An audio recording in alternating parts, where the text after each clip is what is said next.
নমস্কার বন্ধুরা, চলে এসেছি আবারও একটা সিম্পল নিরামিষ থালি নিয়ে।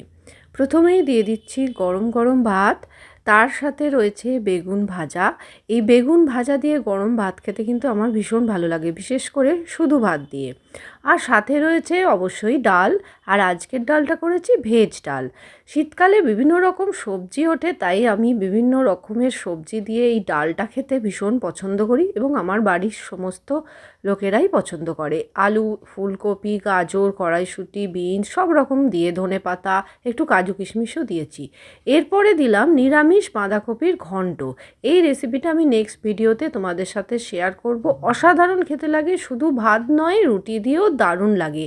আর সাথে রয়েছে টমেটো, আমসত্ত্ব, খেজুর, কাজু কিশমিশ দিয়ে একটা অসাধারণ স্বাদের চাটনি, একদম বিয়েবাড়ির মতন। আর রয়েছে পাঁপড় শাঁকা, আর সব শেষে তো লেবু লঙ্কা তো রয়েছেই। আজকের এই থালিটা তোমাদের কেমন লাগলো অবশ্যই কিন্তু কমেন্ট সেকশানে জানাতে ভুলো না। ভালো লাগলে লাইক, শেয়ার, সাবস্ক্রাইব করে নিও চ্যানেল।